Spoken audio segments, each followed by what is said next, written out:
Hikaru, thank you for coming here. And I guess when you arrived, your eyes fell on the position. Yes. Did it already start calculating what's happening here or not? Really? I wasn't really calculating, but I was curious if it was from a real game. That was actually the main thing, because one thing with studies is I usually like them if they're practical and they're from like real games or positions that can occur, versus something where it's like you have 2 or 3 queens on the board and it's some like fancy like mate and 3 or mate and 4. Like that won't happen ever. So if it's a real position, I'm always interested in studies. I didn't calculate it deeply.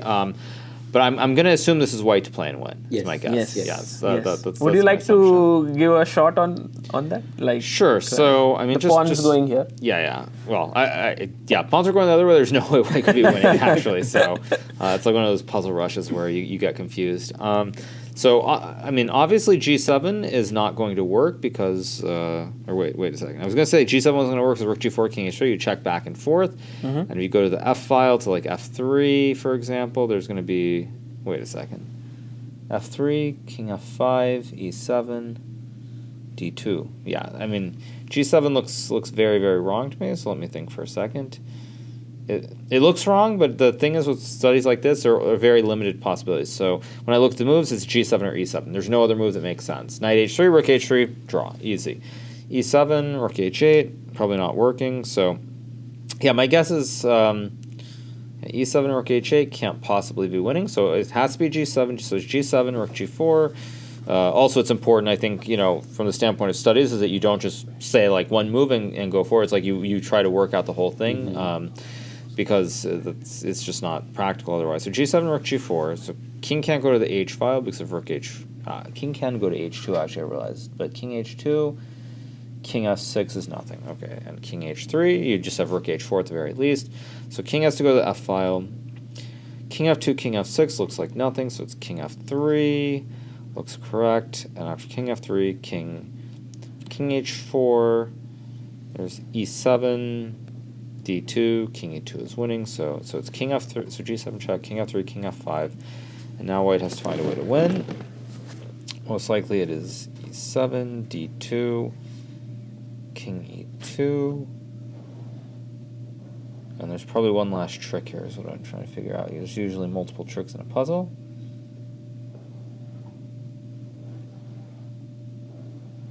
What am I missing? Rook F4, king E3 is winning, so king H4, E7 is just E7, D2, king E2, king F5, E7, rook F4, king E3. So E7, D2, king E2. Yeah, I actually, there's supposed to be some there's sort one of tricky some, defense, for there's black. supposed to be, I mean, all puzzles is like, it looks very easy and there's something. That's why I didn't just like try to But say you're on the light side. Yeah. Everything what you calculated is great. Yeah, so it's E2. There's got to be some kind of stalemate or something. So rook G7. Rook G7. Wait. Check. 3. King F5. E7. Yeah, that's winning after E7. Yeah. So after King F3. Rook F4. King E3. That's just winning. After G7, there's gonna be king H6. That's going to be the trick, because then you're going to have some kind of stalemate. So it's G7, king H6, king G4, D2, and now I have to figure out how to win here. Okay, you can obviously under-promote here after D2 to a rook. Is that actually the winning line? No, because after rook, there's D1, king F5, queen C2, and that can't be winning. So, okay, so rook G4, king 8, so G7, rook G4, king 8, king F3, king H6, and now I have to figure it out. Okay, there's no other. King H6, E7, rook F4, king F4, rook G3, D2, king E2. Yeah, I think that's it. So I think after king F3, so it's G7, check, king F3, king H6. It's E7. And I think that's the line if I'm not missing anything else. Let me just shift more to E7. E7, D2, king E2. No, but E7, king E2, rook G7. No, there's a rook e7 d1 queen. Wait a second. Wait a second. So okay, so okay, g7 check, king h6. If you go e7 d2, king e2, rook g7, just a drain. e7 d2. There's no other way, so it can't be e7. It can't be e7. It has to be king g4. So king g4 d2. g4 d2. d2. G8, rook, queen d, g8. So it's queen, king f5, queen c2. That has to be a draw. So after king h6, if you promote to a knight, king g7. If you promote to a rook, there's check, king f5 check, king f6, queen c3. That's not winning. Okay, so king h6. King h6. Knight g6, king g7. King h6 is right. Yeah, king h6 is the best defense. Yeah. Knight g6, d2. Takes d2. e7, g7. Yeah, that's what it is. So it's a g7, rook g4, king f3, king h6. Yeah, and then it's, I believe it's e7. It doesn't, if d2, king e2, rook g7, knight g6, rook g8, knight f8, rook g5, knight d7, and then if rook d5, king d1, g1, king d2. I think that's the line. After knight d7, white I believe is winning.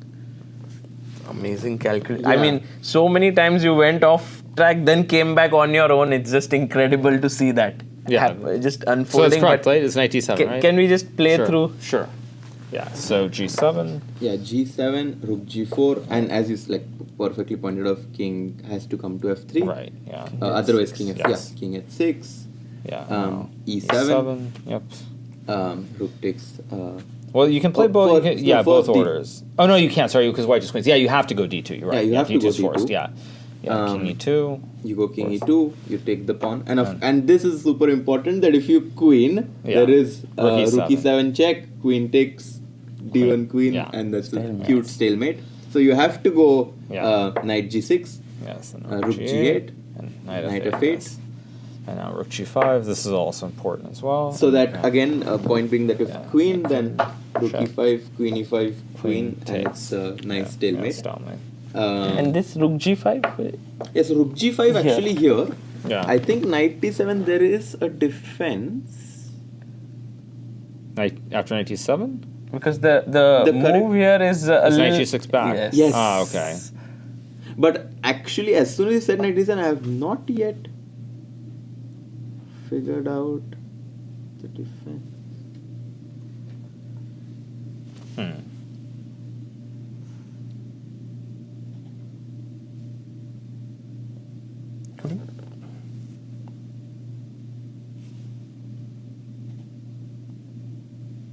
Rook g8 is what? Knight. Knight f6. Knight f6, yeah.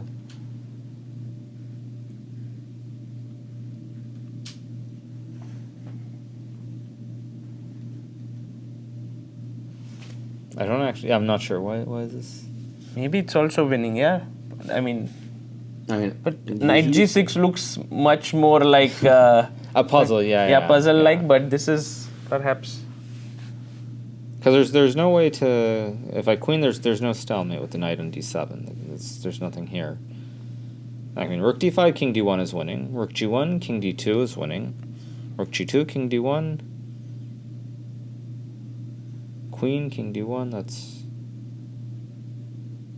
also winning, I believe. Wait, I have a question. It might be really crazy, but I mean, very stupid. But with the black king on a8 and you having a knight, is that losing or is it a draw? You think there's a way to get that end game? Because how do you get it? No, but like how do you in- get it? Because you're going to lose his pawn, I think. Yeah, but in general, that's a draw, right? With the Yeah, if you Yes, can that is get a draw. Oh, Yeah, it. yes, because yes. like okay, for Yes. some reason I don't know if I thought Yes. with the bishop we Yeah. know like you Yeah. know it's No, a it's draw, also but a draw. with a It's a knight draw. it's also a draw. Yeah. Wow.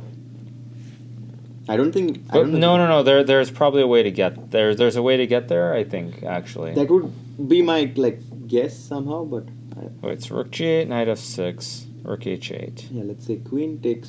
king g6, knight d6, king f6, knight b5, king e6, takes, king d6, and the king gets over in time because you can't put the pawn on a7. So actually, yeah, knight g6 then is simpler. Yeah, knight g6 winning. I think this. I mean, I Wow, think. that's Yeah, I think this might be a draw. Let's see, rook h8. Yeah, because if you queen takes, king g6, knight d6, f6, b5, e6. Yeah, the king gets a d6. Ah, so there are tricks. okay. So Okay. it just I didn't know. Yeah, so the position like what we kind of figured out that if we get this as black, It's a draw. Yeah, this this is is a draw, which Yeah. is Right. Not- But the more important one is that this This is a draw. This is And actually because important. because one when as well. he has to Yeah. force the pawn to a7, Yeah, it's a yeah, draw. Yeah, exactly. Oh, But I okay. think Hikaru, because you've played so many blitz games, this position you knew, Yeah. yeah, like Yeah, that. yeah, This yeah. like Yeah, this trick, makes yeah. sense back. All Okay, this- nice. Oh, that's a nice this puzzle. back. The Okay, way close in enough. which you solved it, Hikaru, was amazing. Before we go to the next part, Yeah. would Which you is just very want easy, to actually. Yeah. get a little bit like this is white to play? Pawn is on h3. So We usually should have started with something easier, but I think this. no, is it's just to shift. It's easy, but it's by Sam Lloyd, who is a famous American composer. And because we are in the US, so Yeah, so I mean, unless I'm crazy, I don't think you can. If the knight doesn't have the opposition, you can't lose that. I don't believe. But let me double check. So bishop d7, h2 check, bishop c6, king g1, bishop h1 takes, king f2, knight f5, king f1. I mean, maybe I'm forgetting something, but I don't You're think right. you can lose You're that endgame. absolutely right. Yeah, Exactly. yeah. Yeah, Because you're right. I don't think you can't lose a tempo with the knight. Beautiful. Yes. Yeah. Okay. So that was So Okay. we wanted Yeah. to transition. Yeah, that's But kind I of think- funny. Yeah, kind of funny. Yeah, that's actually very funny. Okay. But Hikaru, you're here Mm-hmm. in Las Vegas, in your home country. This event happening. How are you feeling about it? This 16 Mm-hmm. players, time control is different, two groups. Yeah, I mean, I think it should be very interesting. There's going to be more variance with more players, obviously. I think it's a little bit less predictable. Actually, if anything, I was a little bit disappointed to see C7 playing here because I think he's somewhat underrated and quite a bit more dangerous, perhaps, than some of the other players who might have played who withdrew. So it's a little bit disappointed to see him here because I think he's definitely a dark horse to win the event. But overall, I think it's much the same. Where if you play well and you take care of business and you don't lose a match and you stay in that winner's bracket or whatever it's called, only good things can happen. So the main thing for me is just to focus on getting through the first match or two, and then hopefully things go well from there. And is there particularly this time control which you think is a step in the right direction for freestyle, or it started with 90-30, everyone was like, this requires more time to play, and now 30-30. So what do you Is it feel? 30 or is it 45? I thought it was 45. No, it's Maybe 30, 30. they even shortened that. See, I thought it was 45. They shortened Tomorrow it to 30. it's Okay. 10-10. Okay. Yeah, tomorrow I know. And then Yeah. it's 30-30. It's 30. Okay, so they even changed that part. I mean, I think my view is that they should have kept the time control the way they did in the previous event. I think it's for me. I don't want to be overly negative about things, but I think they're conflating the wrong issues. And of course, when people say that you need quicker formats for games in order for more viewership, I think to some degree that is true. But I would argue that as it relates specifically to freestyle or chess 960, you have to be able to think to some degree, and making it really short is going to be tough. And I say that also because having played a lot of the Freestyle Friday events, I feel that playing with 3 minutes, it just turns into a complete mess. And if somebody has an easier plan at the start where they can develop, generally they're going to win because they're going to build a big time advantage. And I think with 30 minutes, it's going to be very, very tough to play. I think that it's probably going to be, if I were to guess, I think it's definitely a disadvantage for me. I also think it's a very big disadvantage for Vincent Keimer as well. I don't know if it's really going to benefit anyone specifically, but there will be a lot more variance, I think. And Hikaru, we are very, very curious about your candidates path. You spoke in one of your streams, I believe. Yes. It's become a short that you said you will play some events and you will make sure to reach that 40 game threshold to get the rating spot. Is that the plan? Could you share a bit about it? I mean, that is the only plan. I've already made it very clear that I'm not playing the Grand Swiss or the World Cup, so it's either that or nothing.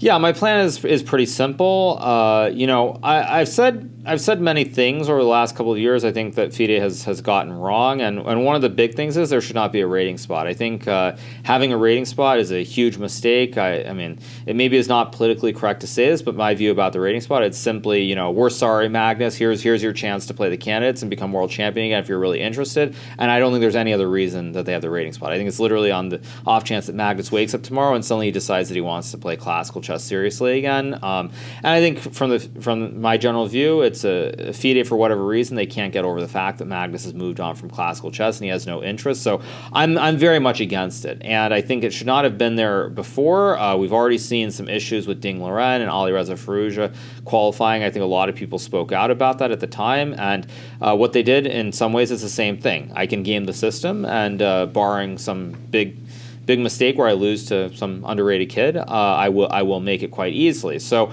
I don't think it's a good thing, but again, the system is the way it is. And so as far as specific tournaments go, my intention is effectively to play something like 4 tournaments with 6 games over the course of a weekend with 2 games a day, like a Friday, Saturday, Sunday event, maybe in the US, maybe in Canada, and I'll get to 40 games, and that's that. So I don't necessarily think it's great, but I think that FIDE continues to make mistakes as it relates to the candidates tournament, and this whole issue with the rating spot, there shouldn't be a rating spot. They should just accept that Magnus has moved on.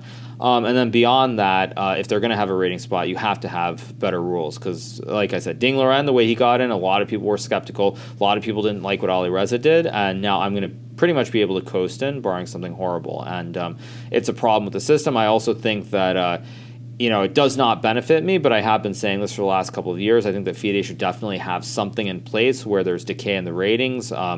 You have someone like Vichy. Obviously, he's not trying to qualify for the candidates anymore, but I would make a strong argument that Vichy's probably overrated. I still think he's 2,700 plus without a doubt, but probably overrated. But he plays 1-2 games a year, keeps his rating, and that's that. I think many players are able to do that now, and I think that FIDE should probably introduce something where if you don't play for a certain amount of time, your rating will go down by some amount of points. And that does not benefit me. I have been saying this since, I think, 2022, so it's something where, now you could say, well, I'm just saying that because it's not going to affect me personally, but I've been saying it for a few years, and I think there should not be a rating spot and there should be decay in the ratings. And until FIDE does that, I think there are always going to be issues with the system they have. I like how you're saying FIDE should improve and this, but also you are going to play and you're going to qualify. So in a way, this system is helping you this time. Well, but when I'm at, like I said, that's why I said decay. Like I've been saying since 2022, there should be decay in the rating system. And so yeah, of course it benefits me, but it shouldn't be like that. I'm at a stage in my career where I think I look at the bigger picture much more than just like what's going to benefit me the most. So I find it disappointing. I don't think it should be the way it is, but that's how it goes. And so I won't be playing any serious tournaments. By serious tournaments, I mean like tournaments with 2,700 players. Probably I'm going to find tournaments for there maybe is one Grandmaster, if that. And it's not great, but what I realize is why exactly should I hold myself to a certain standard when everybody else does everything to qualify? Why should I suddenly put myself at a disadvantage when nobody else is doing things, quote unquote, the right way? So it's unfortunate, but I'll play some open tournaments probably in the U.S. Hopefully they'll go well. And I'll qualify. I think at this point it's pretty much a foregone conclusion unless either Arjun, I would say Arjun, because I don't think Pragnananta is going to go play a ton of games, but it's pretty much a foregone conclusion that I'll make it unless Arjun gains like 20 points in the Chennai tournament in August. Barring that, it's almost mathematically impossible for anyone to catch me. And I'd also say that with where I'm at in my career, having the chance to sort of go back to my roots and play these smaller tournaments on the weekend, it kind of it makes me a little bit nostalgic, and I'm really looking forward to it. Beautiful. And finally, Hikaru, you are going into a phase of your life where you will be a father. That was just announced recently. How does that feel? Something new, something fresh? Not particularly. I think what I would say is that I've been trending in a direction where I have less and less commitments over the last year to year and a half. If it weren't for freestyle, I'd probably have a lot more free time. And so when I combine sort of the lighter schedule, both in terms of competitions, but then also with streaming and those obligations, it doesn't feel like a whole lot has changed. I know things will change, of course, but I think that because I've already dialed it back quite a bit, it should be more of the same. Don't expect it to suddenly vanish completely. But obviously, my time commitments will be on for other things. Amazing. Thank you for coming here, and always amazing to see you in action. A little bit worried about what will happen to classical chess with the fact that you are now slowing down in a huge way, and also with Magnus, but we hope that... I think, for me, it's a very weird situation, though, because when I look at classical chess, I've made no secret of the fact that I think classical chess is my best format. Having said that, at the end of the day, it's a lot of work with a very low return. So with things like the candidates, it's pretty easy to get there potentially. Although, to be fair, I will say prior to the American Cup in St. Louis, I wasn't even thinking about the rating or the candidates at all. I kind of surprised myself with that performance. Then Norway, I maintained my rating. But I think, Norway was really a reminder. And I know I had a relatively good result overall, but I probably slept worse during that tournament than any tournament I've played in the last couple of years. And it was very, very exhausting from my energy levels are very low, pretty much I would say from like the third or fourth round onwards. So it was a big struggle. And even if I think classical is where I'm best at, the amount of work that I have to put in now is a lot, and it's diminishing returns for me. So even though classical is where I play best, it's just too much of a commitment. I do think that classical chess will continue to thrive so much as the generations that continue to play, they're interested in playing exciting games. I think when you look at players like Gukesh or Praggnanandhaa specifically, actually Arjun as well, they all are trying to play creative games with both colors. When you look at the older generation, I would say very specifically prior to the pandemic, in 2018 and 2019, a lot of the top players were making very boring draws with black pieces. I don't want to single out anyone, but I would say like Fabian and myself, Magnus a little bit less, but Wesley so especially.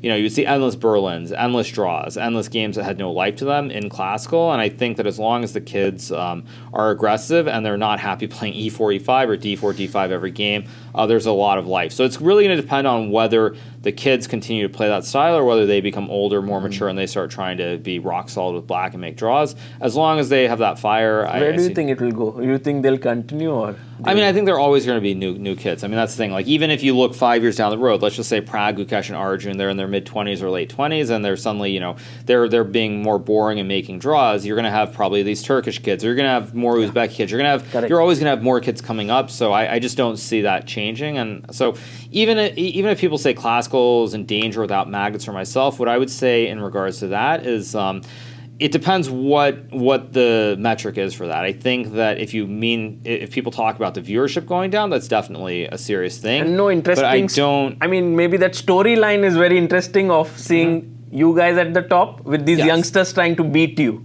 But and that storyline goes away.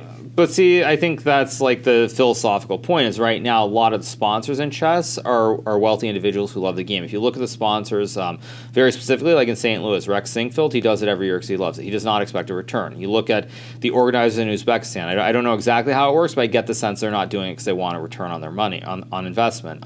You look at Tata Steel, I think it's much of the same. I think with freestyle, it's the exact opposite. They are looking at it as a business. They're trying to get a return on investment. And from that standpoint, it's very bad. But I feel like the organizers and the sponsors right now who are putting money into the game, I don't think viewership is going to make or break whether they sponsor events. So I actually would kind of push back on that notion that if Magnus and I were to quit tomorrow, it's going to suddenly die. I think the only thing is it's going to hurt the viewership online. It's probably going to hurt. It's definitely going to hurt some content creators in a very big way.